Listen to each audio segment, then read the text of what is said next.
সবাইকে সালাম ও শুভেচ্ছা জানিয়ে শুরু করছি। আশা করি সবাই অনেক ভালো আছেন। তো বন্ধুরা, আজকে আমি আপনাদের সাথে আরও একটি নতুন ভিডিও শেয়ার করার জন্য চলে আসলাম। আজকে আমার ভিডিওটির টপিক হচ্ছে সহজ হয়ে গেল এনআইডি সংশোধন, ভোগান্তির দিন শেষ, বিশেষ বিজ্ঞপ্তি প্রকাশ। আপনারা যারা এনআইডি কার্ড সংশোধন নিয়ে অনেক ঝামেলায় আছেন তাদের জন্য বিশেষ করে আজকে আমার এই ভিডিওটি। তো ভিডিওটি যদি আপনারা খুব মনোযোগ সহকারে দেখেন তাহলে কিন্তু আপনাদের এনআইডি কার্ডের যে কোনো ভুল ভ্রান্তি খুব সহজে সংশোধন করতে পারবেন। আর যদি ভিডিওটি স্কিপ করে দেখেন তাহলে অনেক কিছু মিস করে যাবেন। তো চলুন আমরা বেশি কথা না বাড়িয়ে মূল আলোচনায় চলে যাই। তো এখানে একটি সংবাদ প্রকাশিত হয়েছে rtvonline.com ওয়েবসাইটে।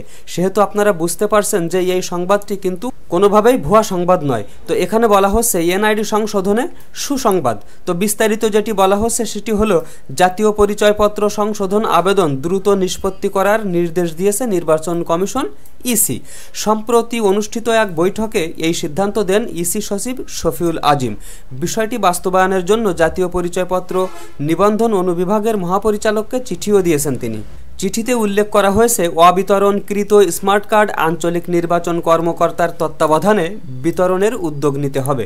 সেবা প্রার্থীদের কোনোভাবেই হয়রানি করা যাবে না, সেবাকে সহজীকরণের উদ্যোগ নিতে হবে। এছাড়া জাতীয় পরিচয়পত্রের সহজ সংশোধন আবেদন দ্রুত নিষ্পত্তি করতে হবে। তো এখান থেকে আপনারা বুঝতে পারছেন যে জাতীয় পরিচয়পত্রের সহজ সংশোধন আবেদন কিন্তু দ্রুত নিষ্পত্তি করার জন্য উপরমহল থেকে বারবার বলা হচ্ছে। তো একই সঙ্গে জাতীয় পরিচয়পত্র সেবা সংক্রান্ত অনিয়ম সহ বিভিন্ন অনিয়মের তদন্ত দ্রুত সম্পন্ন করার নির্দেশনাও দিয়েছেন তিনি। এদিকে ইসি কর্মকর্তাদের বরাত দিয়ে জানা গেছে গত জাতীয় সংসদ নির্বাচন ও উপজেলা নির্বাচনের কারণে এনআইডি সংক্রান্ত সেবা সীমিত ছিল। এছাড়া এনআইডি বিতরণ, বিশেষ করে স্মার্ট কার্ড বিতরণ কর্মসূচি বন্ধ ছিল, তাই সেই উদ্যোগটি আবারও নেওয়া হচ্ছে। তো বন্ধুরা, আপনাদের যাদের জাতীয় পরিচয়পত্রে বিভিন্ন রকমের ভুল ত্রুটি রয়েছে তাদের জন্য কিন্তু এটি একটি বড় ধরনের সুযোগ।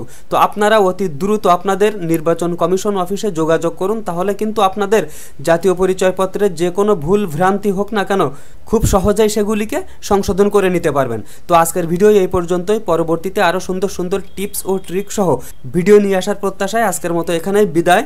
আল্লাহ হাফেজ।